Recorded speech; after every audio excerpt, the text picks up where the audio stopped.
This video is going to explain every single ethical school, who is a philosopher that represents that school, what that school believes, and a single ethical question attached to each school.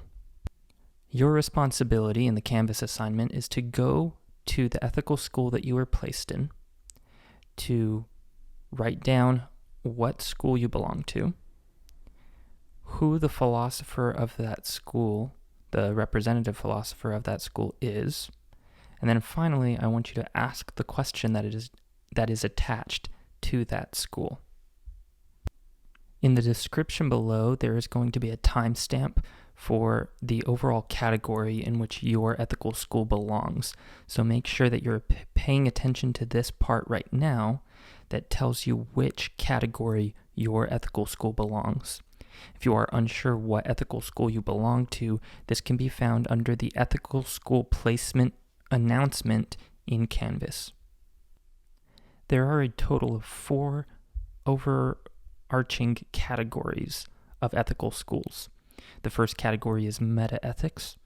The second category is normative ethics. The third category is applied ethics. And the fourth category is moral psychology.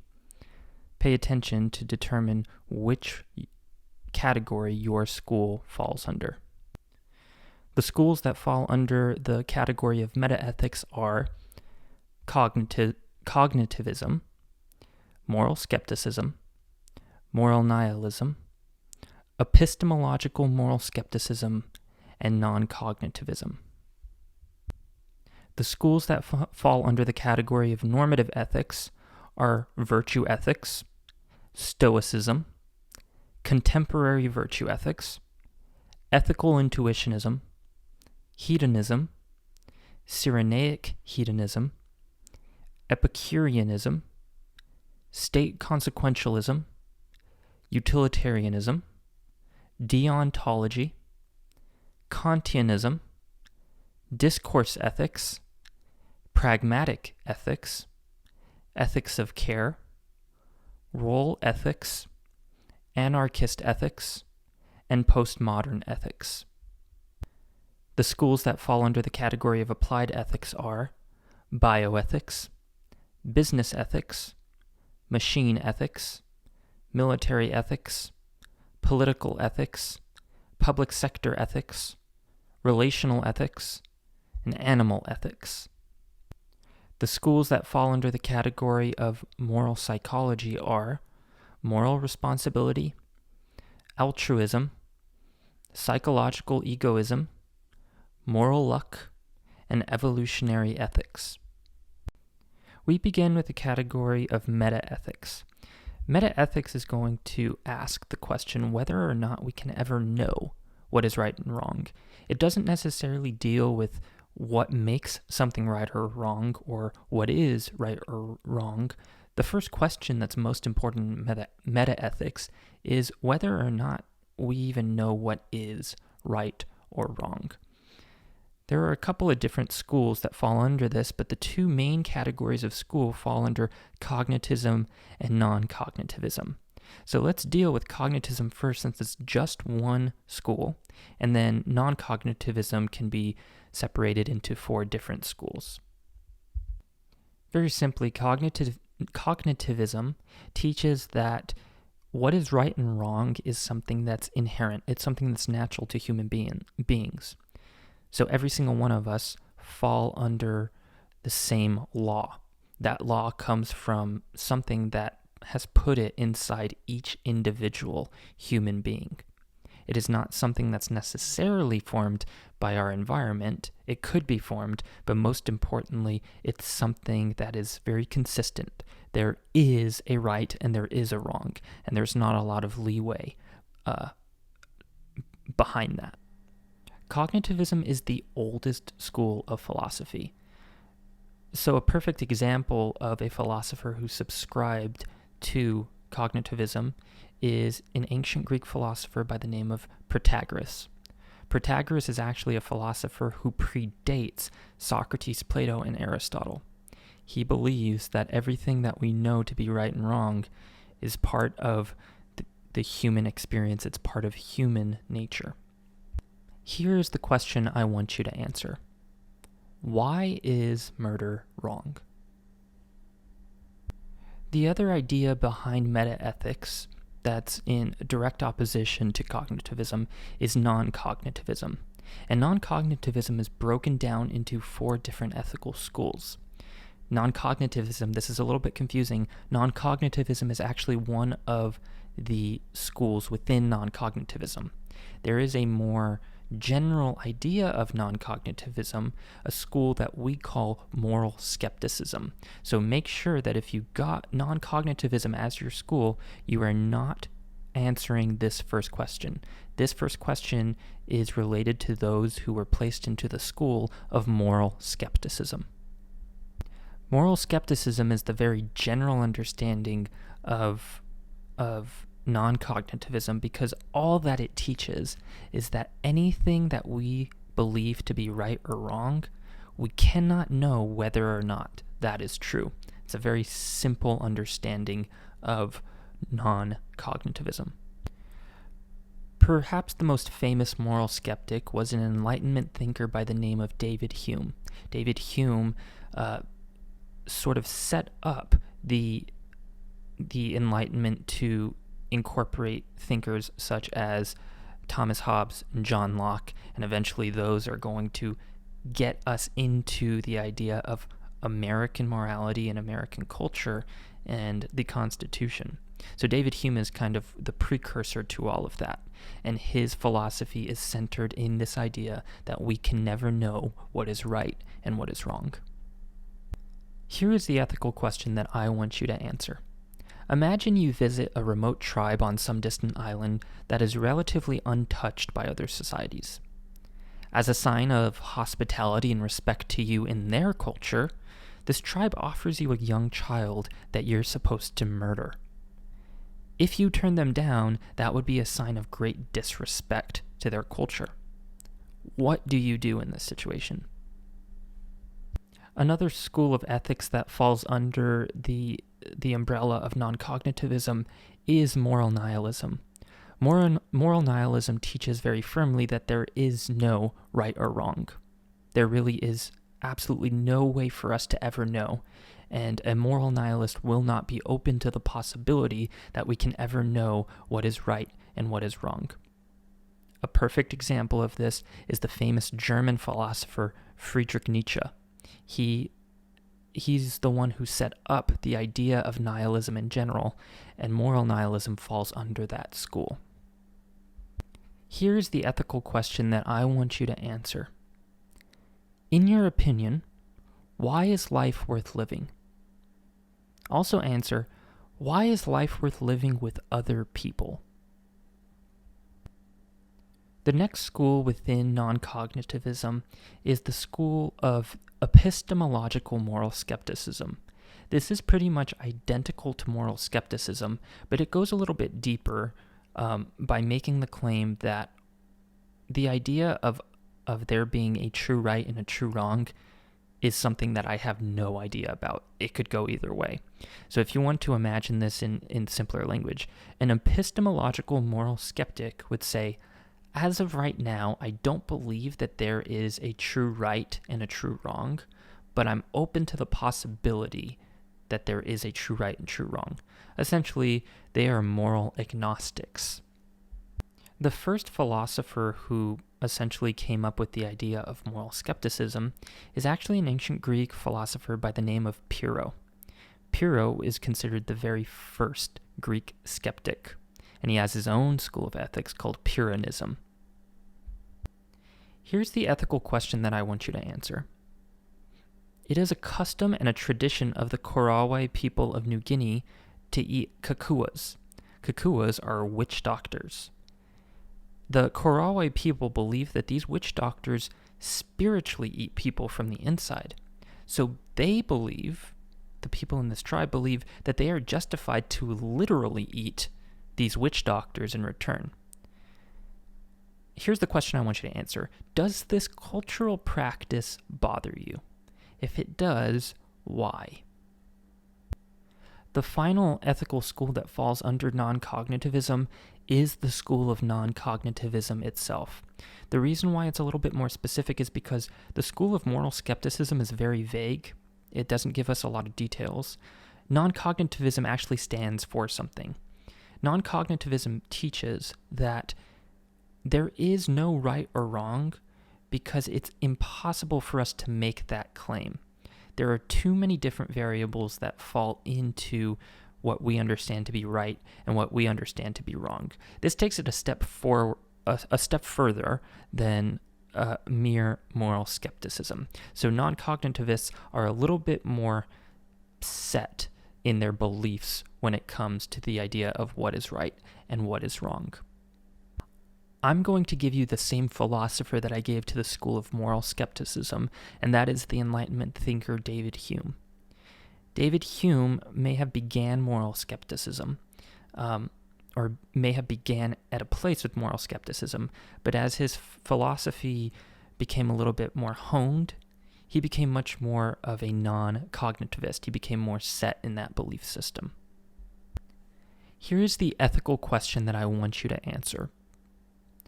Do you think that charity is a good thing?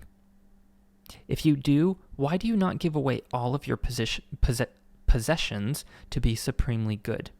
And if you don't think that charity is a good thing, why not?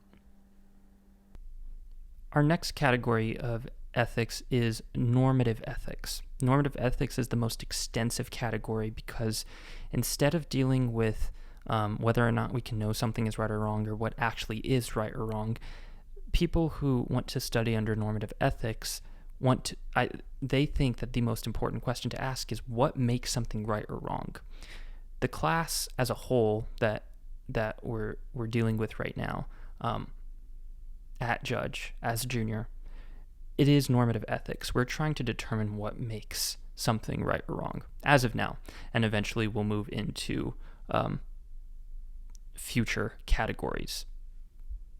So the first school that falls under normative ethics is one that we actually already studied, and that's virtue ethics. Virtue ethics is the belief that everything that we do should be done in virtue. What is morally good and what is morally bad is determined by how virtuous it is. Obviously, as you should already know, virtue ethics was started by the Greek philosopher Aristotle. We often refer to this school of ethics as Aristotelian virtue ethics. Here's the question that I want you to answer. If you were given $1 million, what would you honestly do with it? Now, there are two other schools of ethics that fall under the broader category of virtue ethics. The first of these is Stoicism. Stoicism is the belief that peace and serenity are the goal of life. They are the peak of virtue. Oftentimes, the Stoicists, they're known as Stoics. The Stoics are going to consider things like money, wealth, popularity, anything that is very earthly, to be kind of unimportant because you will die without any of those things. You won't keep any of that. The only thing that matters is your peace and your serenity. There are many famous Stoics. Most of them were Romans because this was a school that started in Greece but became very popular in Rome. But the most famous Stoic philosopher was the last great Roman emperor, Marcus Aurelius. He wrote extensively on Stoicism and as a result is considered the most famous Stoic. Here's the ethical question that I want you to answer. What would you do if you were wrongfully accused of something, everyone believed you did it regardless of your defense, and as a result, you're kicked out of school because of it? The next school that falls under the more broad category of virtue ethics is contemporary virtue ethics. Contemporary virtue ethics is the modern take on Aristotle's idea of virtue ethics. And what Aristotle doesn't get exactly, or maybe doesn't focus as much as the contemporary virtue ethics does, is that the purpose and meaning of life, which is virtue, needs to be more precise in our lives. You see this a lot in religion. So Christianity is very big on contemporary virtue ethics. The purpose and the meaning of life, to tell us of the human person, may be based in virtue, but there's something more than that. This is what contemporary virtue ethics wants to try to get across. A famous philosopher who maybe started the idea of contemporary virtue ethics is an individual by the name of Elizabeth Anscombe. Anscombe was known for many different things, but she was probably best known as a philosopher for her Christian values and her Christian ideals. That really affected her writings. And as a result, many people began to respond to her claims specifically, which eventually created the idea of contemporary virtue ethics as its own school within ethics. Here's the ethical question that I want you to answer. If God, or some other divine being that judges our actions, does not exist, would you do something bad, something that you know is bad, if you think nobody was harmed by it? The next school of philosophy that falls under the category of normative ethics is ethical intuitionism. Ethical intuitionism believes that you can use, I guess this is a good way to assign a school to the idea of following your conscience. Your conscience is formed, it may be formed by your outside influences, but there also may be some sort of outside force that has instilled those values within you. And so what the ethical intuitionists will tell you is that you should follow that conscience to determine what is right and what is wrong. This is a school that's really based in Christianity, especially Protestantism. The individual who probably began ethical intuitionism was an Enlightenment thinker by the name of Francis Hutcheson. Francis Hutcheson was a Presbyterian, and as a Presbyterian, his idea of ethical intuitionism was rooted in the idea that God was driving him to follow his conscience. God had given him his conscience, and as a result, if he had followed that, if he felt like something was right and he felt that something was wrong, he would follow that gut feeling. This is sort of the basis of ethical intuitionism. Here's the ethical question that I want you to answer. Imagine that you have a neighbor and you get your gut feeling is telling you that your neighbor may be planning a major terrorist attack. If you can call in a tip to the authorities and say, hey, I feel like my neighbor might be committing something in the future, but you know that if you do that, they're going to question him using torture methods. However, there is a possibility that you are misreading the situation and he's not planning a terrorist attack. But if you don't do anything, he won't be questioned by torture, but you risk a major terrorist attack from happening. What do you do in this situation? The next school of ethics that falls under normative ethics is hedonism. Hedonism follows a very simple mantra. You want to maximize pleasure in your life, and you want to minimize pain. Oftentimes, this is carried out using the claim that you only live once, and you should enjoy the life that you have and go do the things you want to do. Hedonism is the broader school that follows this kind of thinking, but it was most likely founded, or at least the ideas really started with a lesser-known Greek philosopher by the name of Democritus.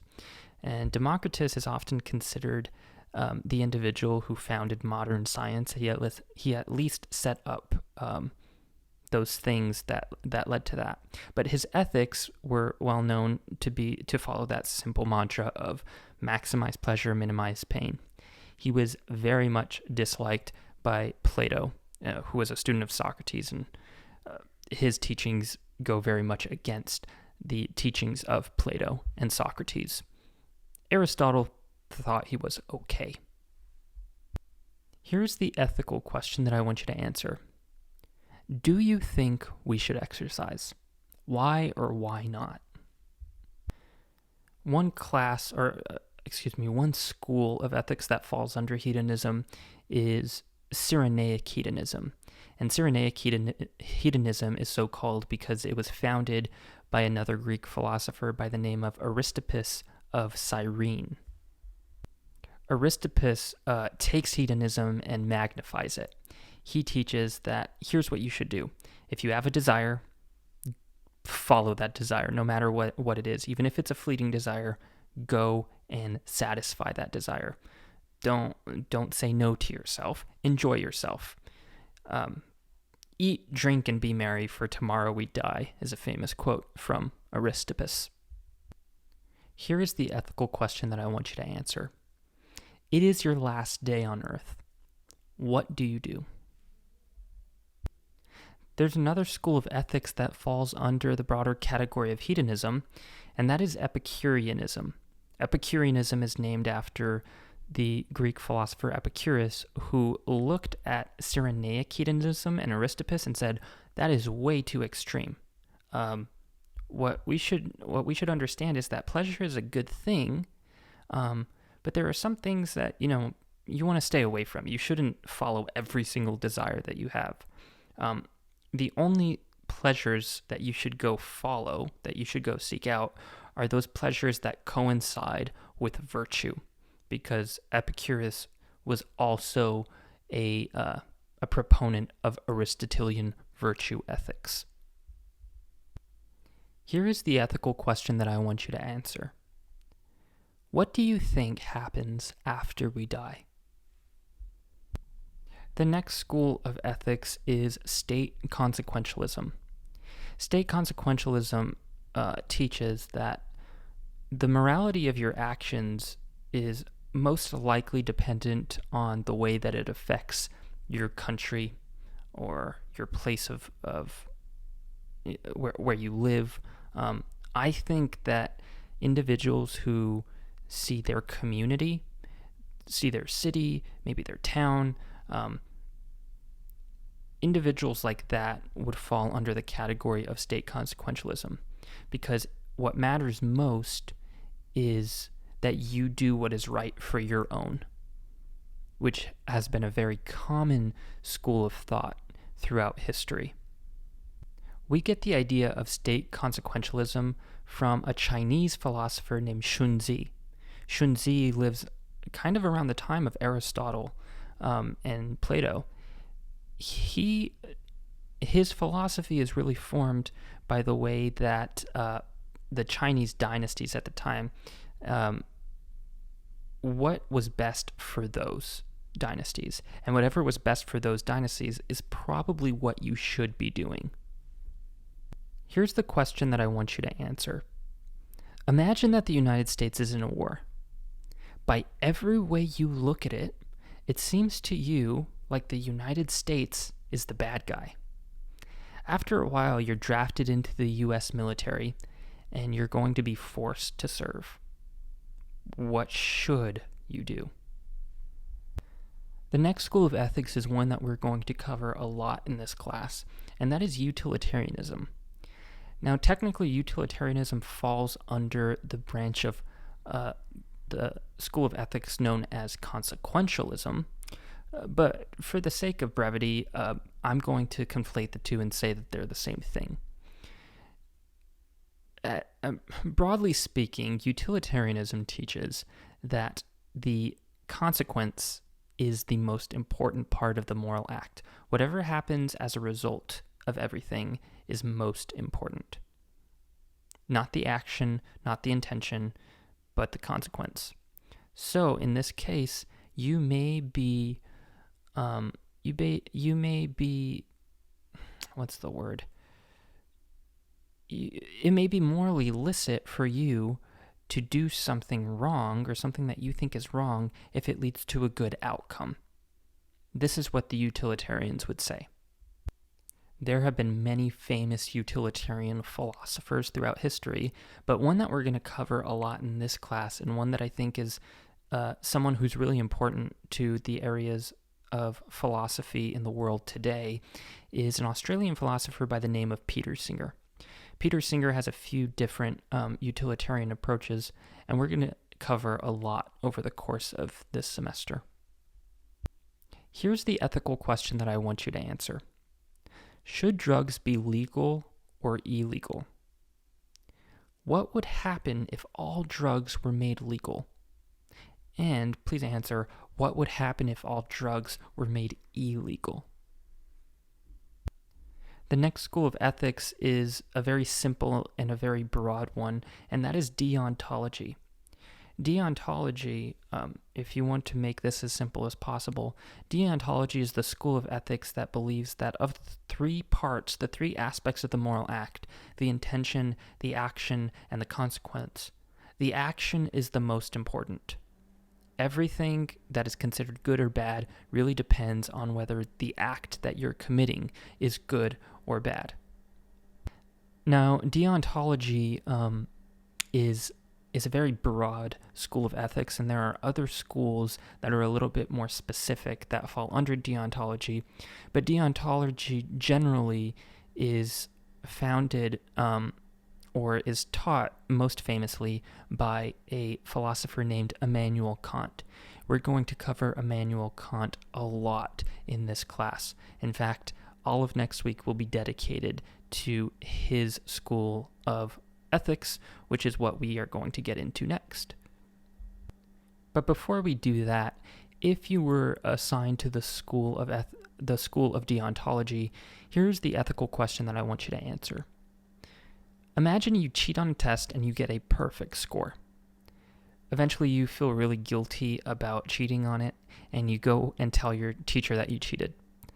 And your teacher thanks you for being honest and for bringing that up, but the teacher still refers you to the dean, and for whatever reason, the dean decides to expel you for cheating on that test. Was it really worth it to tell the truth? Why or why not? So under the broader school of deontology is a much more specific school of ethics known as Kantianism. Kantianism is founded by the German philosopher Immanuel Kant. And Immanuel Kant is best known for deontology being the school of philosophy that teaches that action is the most important aspect of the moral act. But something that Kantianism gets a little bit more specific with, rather than the broader deontology, is that Kantianism teaches something called the categorical imperative, which we will explain in great detail next week. But if you want to understand it very simply, Kantianism wants you to be paying attention to both the intention and the action. The consequence has nothing to do with the moral act, whether or not it is moral.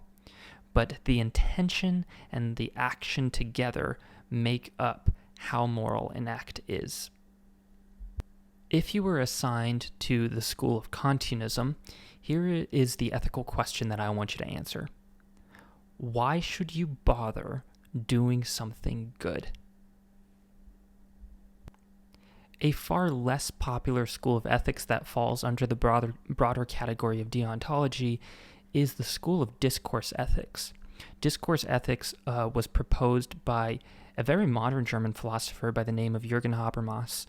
And Habermas believed that Kantianism was good, but it wasn't good enough. There was something missing about Kantianism, because he believed that the morality of an action, it is dependent on the action first and foremost, and intention needs to be paid attention to as well.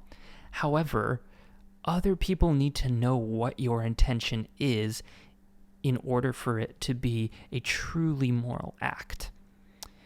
The intention is great if it's within you, which is something that Kantianism never really addresses, but other people need to know that you had a good intention or a bad intention. You can't really come to a consensus on what is morally good or what is morally bad unless everyone understands what the intention is as well. So honestly, I think you can you can argue the claim that Habermas and discourse ethics teaches that intention is the most important and crucial aspect of the moral act, but action is right up there. Both Habermas and Kant will argue against the idea that consequence plays any role in the morality of a decision. If you were assigned to the School of Discourse Ethics, here's the ethical question that I want you to answer. What is your reaction to the phrase that most people, or that is very common among people, this phrase, agree to disagree? The next school of ethics is a very popular one, especially considering modern ethics, and that is pragmatic ethics. Pragmatic ethics treats the idea of morality, things that are morally good and morally bad. It treats that as science, especially the scientific field of evolution. Pragmatic ethics is most popularly assigned to a man by the name of John Dewey. And John Dewey is a huge proponent of pragmatic ethics, but when he claims that ethics, very similarly to science, can evolve over time. So right now, in history, we believe that slavery is wrong. Think 500 years ago, some people believed that slavery was wrong, some people believed that it was neutral, some people believed that it was good. Compare that to 5,000 years ago, slavery was probably morally accepted on a large scale. So you see, our idea of morality changes from time to time. You don't really care about whether or not ethics or morality is part of human nature that we just never understood, or it is something that doesn't really exist and we just, as a society or as a culture, we define what is good or bad. Pragmatic ethics is more focused on the idea that the things that are morally good or morally bad evolve over time, and eventually they may become more moral or less moral. Here is the ethical question that I want you to answer. What would be your economic policy for the United States if you were president? And what would be your economic policy for Venezuela if you became president of that country? The next school of ethics is ethics of care. Ethics of care was started by feminists who wanted to get into the area of ethics because for too long they felt as if our studying of morality and ethics and what is right and what is wrong was defined by men. And traditionally, men did not focus on really important aspects of morality such as compassion and empathy. And so many feminists, including the feminist philosopher Carol Gilligan, came up with this idea of ethics of care, in which they taught that societies need to focus more on the natural tendencies of women, especially mothers, and how they behave and how they act socially in order for us to model and understand what is right and what is wrong. Here is the ethical question that I want you to answer.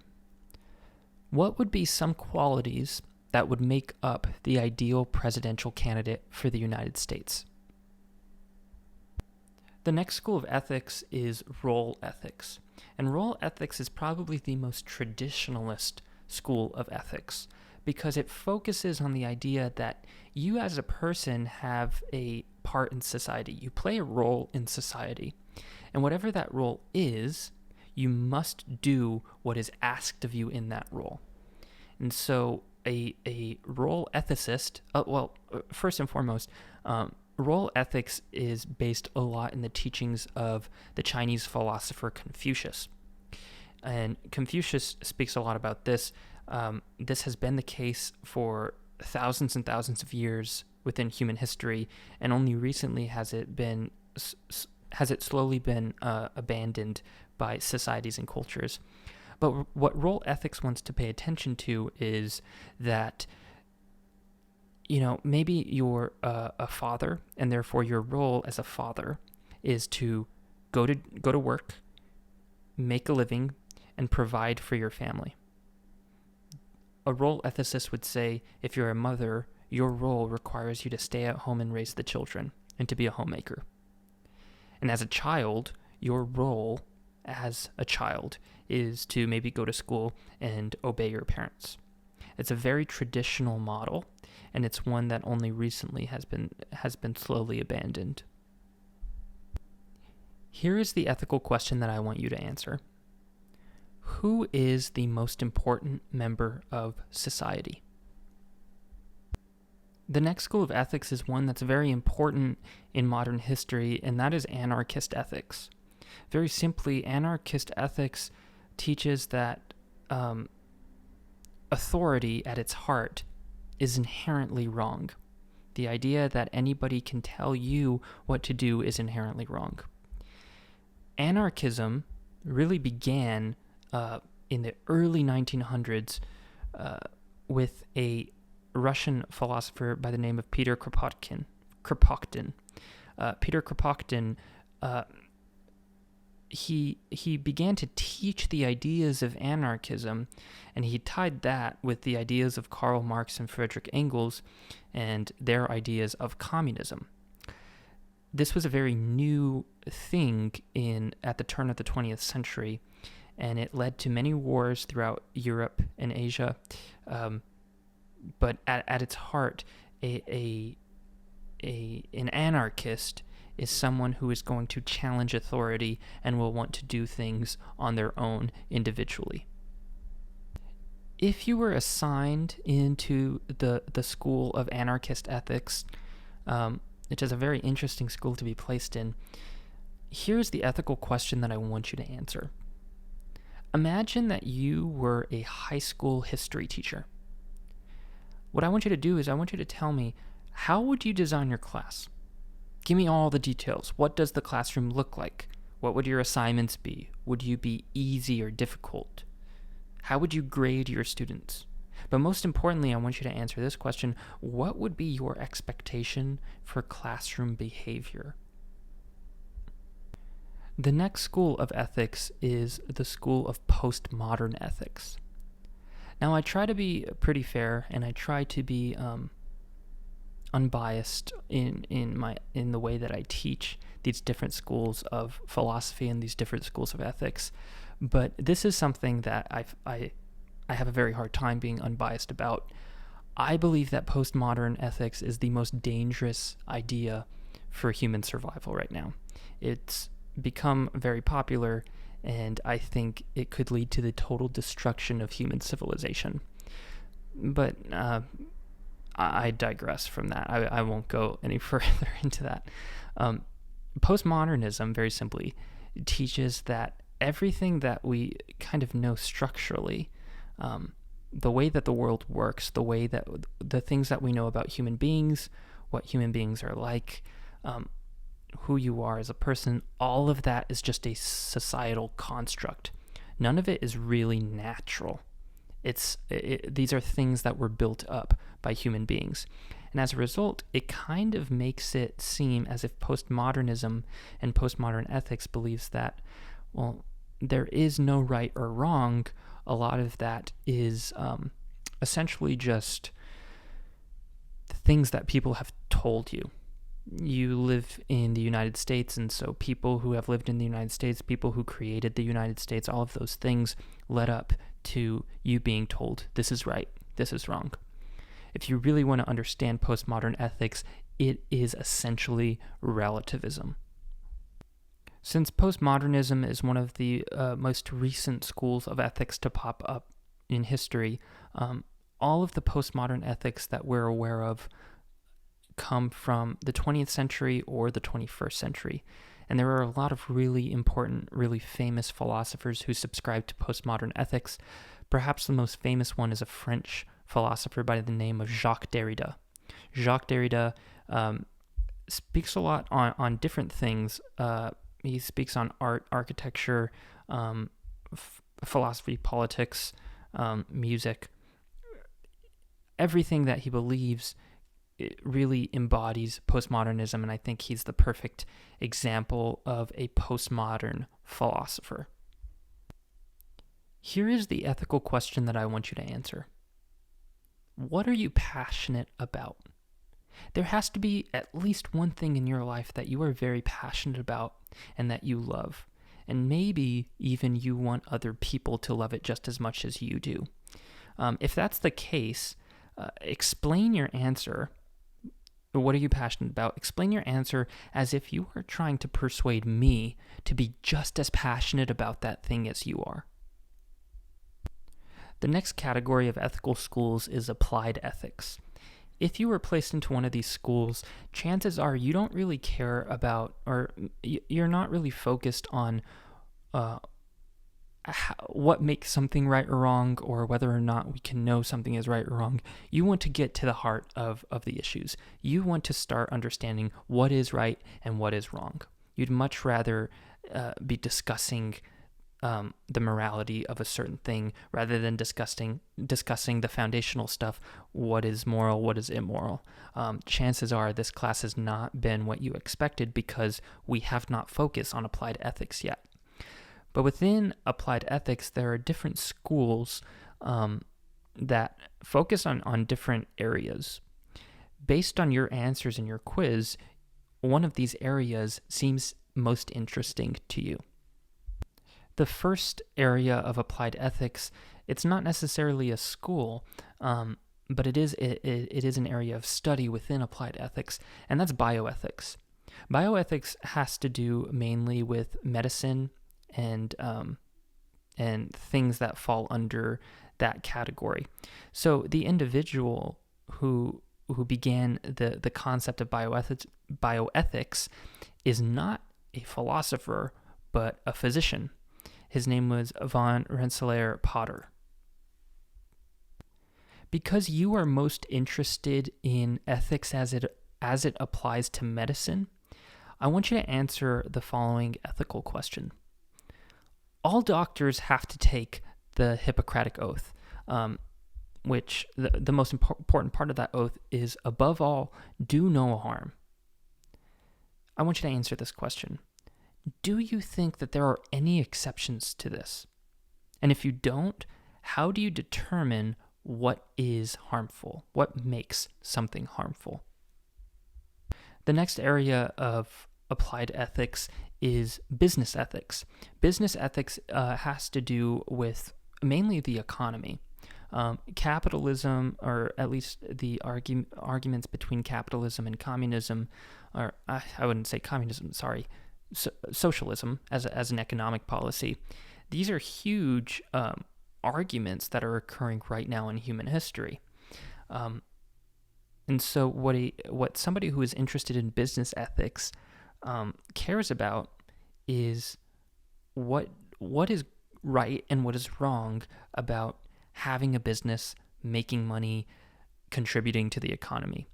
There is probably the most famous economist in world history was a guy by the name of Adam Smith. And Adam Smith works extensively in business ethics. Here's the ethical question that I want you to answer. Imagine that you owned a small business.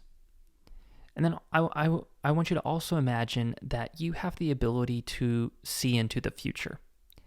And you see into the future, and it is revealed to you, you discover that this small business that you own is eventually going to become a Fortune 500 company, one of the 500 largest economically largest companies in the world. How would you feel about that? The next area of applied ethics is machine ethics. Machine ethics is focused on the areas of robotics and artificial intelligence. Artificial intelligence is evolving to a rate where it seems as if these AI machines are becoming just as, if not more intelligent and more cognizant than humans. And so a lot of ethics needs to be understood if we're going to approach AI. An individual who talks about this a lot is actually Elon Musk. Now, Elon Musk is not a philosopher, but he deals a lot in technology. He is an individual who is quite worried about the future of artificial intelligence and the safety of humanity. So as someone who is most interested in the ethics of technology and artificial intelligence, I want you to answer this ethical question.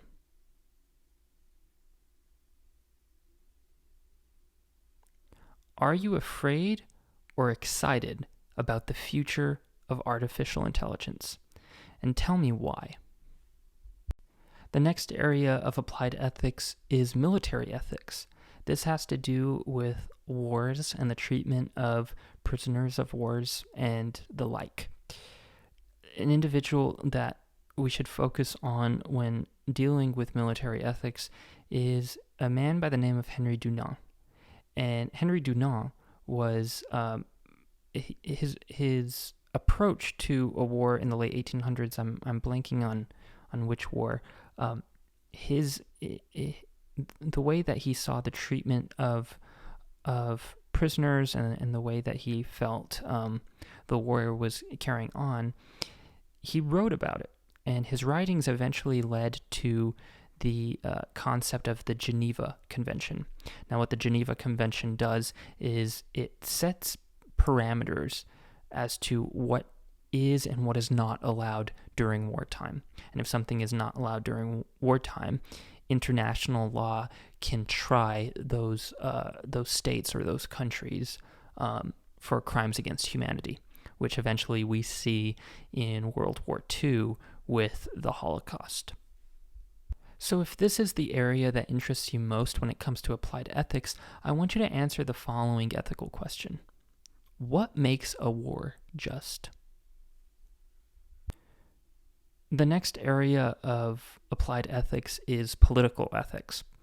Political ethics has to do with the way that politics is carried out. This is a pretty broad area of applied ethics, and it's one that's really important probably to every single individual, because your political ethics determines the way that you're going to vote. It determines the way you're going to respond to your president, maybe your governor, your mayor, your representatives, your senators. An individual who is a really, really important person in the area of political ethics is an Italian by the name of Niccolo Machiavelli. Machiavelli is very famous for his book, The Prince, in which he argues that sometimes it's necessary to act in evil ways to do what is best for the country, the state, or what have you. So, in a sense, he could be considered a state consequentialist, but his works deal specifically with applied ethics, not exactly, what makes something right or wrong, but what is right and what is wrong. So as someone who is most interested in the ethics of politics, I want you to answer the following ethical question. A big criticism of Donald Trump is that he doesn't act very presidential. What does it mean to act in a presidential way? And does the President of the United States need to be, quote-unquote, presidential? The next area of applied ethics is public sector ethics. It's very similar to political ethics, but instead of political ethics, which is a more broad take on politics in general, public sector ethics deals specifically with the individuals who are in charge and how they should behave and how we should respond to them. Niccolo Machiavelli is still a really important individual when it comes to public sector ethics, because in his writings in the book The Prince, he's talking about the individual in charge and how that individual should behave and how that individual should act as the leader of his constituents. Because you are most interested in the people in charge and the way that they should behave morally, I want you to answer the following ethical question. What is it about a political candidate that would make you vote for them? And what is the single issue that would make you not vote for a candidate if he or she disagreed with you on it? The next area of applied ethics is the most common area of applied ethics, and that's relational ethics. how you relate to the people around you, either on an individual basis or on the basis of a community. A perfect example of somebody who practiced relational ethics in a positive way, at least that seems to be the consensus, is Martin Luther King Jr. In that famous speech of his, I Have a Dream, he talks about judging people on their character, their ethos, rather than on the color of their skin. Now, he's somebody who practices relational ethics and applies relational ethics in what we would assume to be a positive way. But relational ethics also deals with things in a negative way. Somebody who is a member of the Ku Klux Klan is going to still be dealing with relational ethics. I guess you could say Adolf Hitler, in his belief that the world, or at least Germany specifically, should be Aryan, they should be blonde and blue-eyed. That was him dealing with relational ethics, and you stayed away from anybody who was not that way. So because you are most interested in understanding how we should act and react to the people around us, I want you to answer the following ethical question. Do you think it is worth it to engage in a dialogue with someone who vehemently disagrees with you? And if you do, what would be the point of doing so? If you don't, what should happen to those who disagree with you? The last area of applied ethics that we're going to take a look at is animal ethics. Animal ethics is focused on the way that animals are treated. This is usually the most important area of applied ethics for vegans and vegetarians because they believe that there is something important and significant about the treatment of animals, and we should not be treating them in the way that we do. Animal ethics is something that it's never been incredibly popular, but very recently, you have a lot of people becoming vegans and vegetarians simply because of the ethical treatment of animals. A perfect example of somebody who finds the importance of animal ethics is a philosopher named Peter Singer. Now, this is not one of his most important areas of study. People don't really study Peter Singer for his animal ethics. They study him more for his utilitarianism. But he is somebody who he is a vegan, and he considers that the treatment of animals should be equal to the treatment of human beings. So if you are somebody who thinks that this is a really important question, I want you to answer the following ethical question. What is it about human beings that make us different from every other species? The final category of ethical schools that we're going to take a look at is moral psychology. If you are placed into any of these schools, what's most important to you is the psychology behind our moral actions. This is a very unique approach to morality and ethics, because instead of focusing on one of these things of how do we know whether something is right or wrong, what makes something right or wrong, or what actually is right or wrong, you want to look at the psychology behind it. And within moral psychology, there are a couple of different schools that aren't necessarily considered philosophy, but play a very important role when we're trying to understand ethical philosophy. The first school of ethical philosophy that we're going to take a look at is moral responsibility. Moral responsibility is focusing on the idea that as human beings, there are some things that we are responsible for. We often hear this idea that we weren't placed into the situations in life that we wanted, but nevertheless we were thrown into those situations, and we have to make the most of them. And as that individual, by being placed in that position, there are certain things that we are responsible for. There's a very famous Canadian psychologist and somebody who I greatly admire by the name of Jordan Peterson, who became very famous these past few years talking about this idea of moral responsibility. He has his famous phrase, clean your room, and then you can go out and start making the world a better place. But first you have to deal with your own responsibilities. This is really the most important aspect of the school of moral responsibility. Here is the ethical question that I want you to answer. How responsible is someone who is mentally ill if they commit an immoral act? The next school of moral psychology is altruism. Altruism is essentially pure selflessness.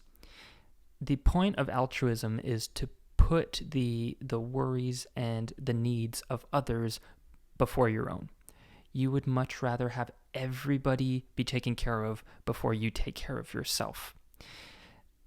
Most of altruism is based in Christian thought, and so many Christians would consider themselves psychologically altruistic. A great example of this, at least culturally, is Mother Teresa, and that's because she's known for her altruism.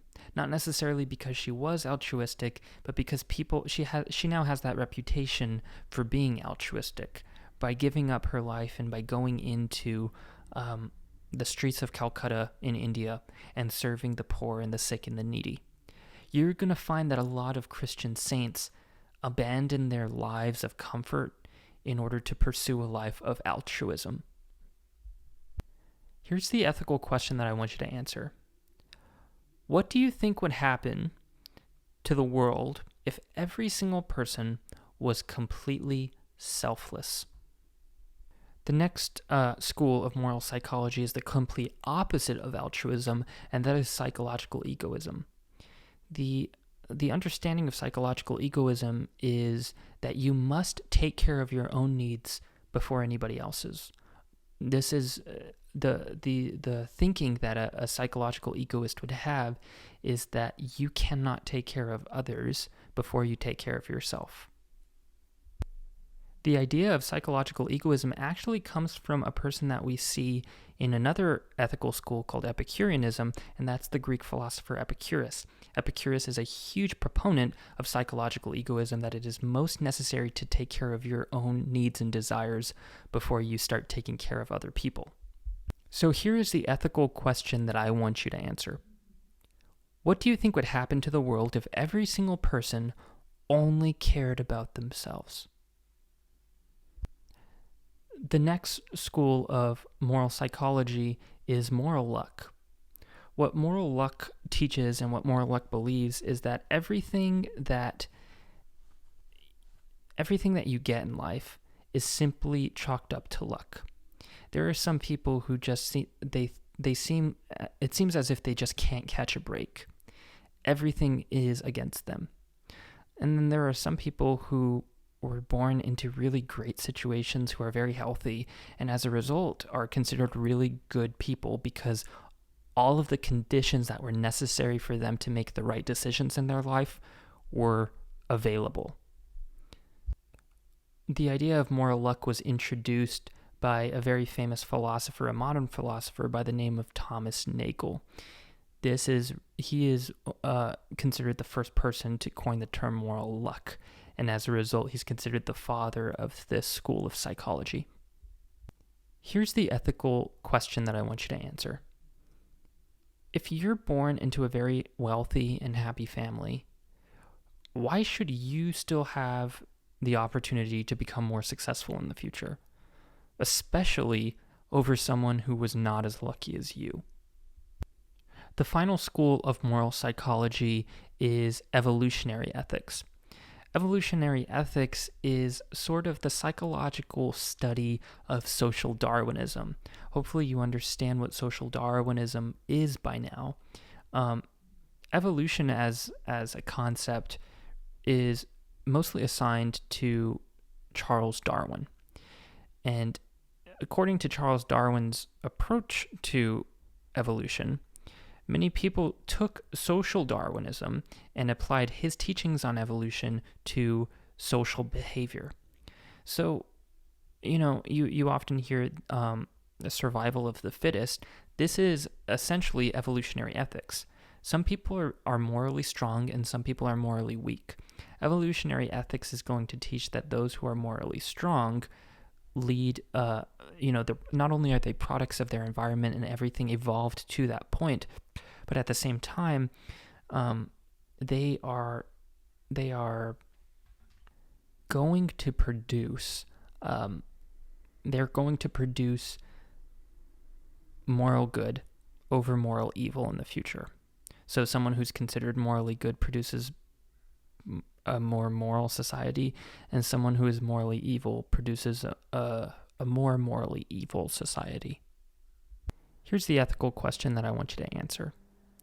If some people are quote-unquote better than others, what should we do to ensure that future communities are more fair and balanced? So this has been a pretty extensive list of many different schools of ethics. It's not all of the schools of ethics, but it's a pretty extensive list.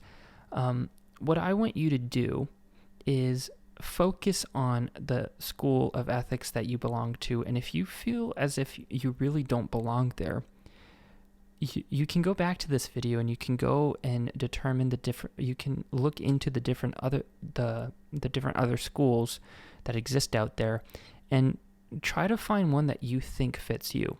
Now again, you were only placed into the school that you were placed into as a result of the answers that you gave me in that quiz. So it could be very, very wrong based on the answers that you gave me in that quiz. But this is something that we're going to be focusing on for the rest of the semester, and it's really important that you know what school you belong to.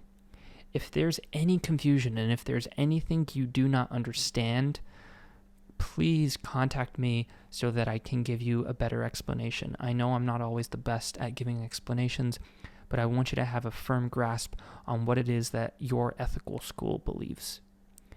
I hope you all have a good weekend, and we will jump into Kantianism on Monday.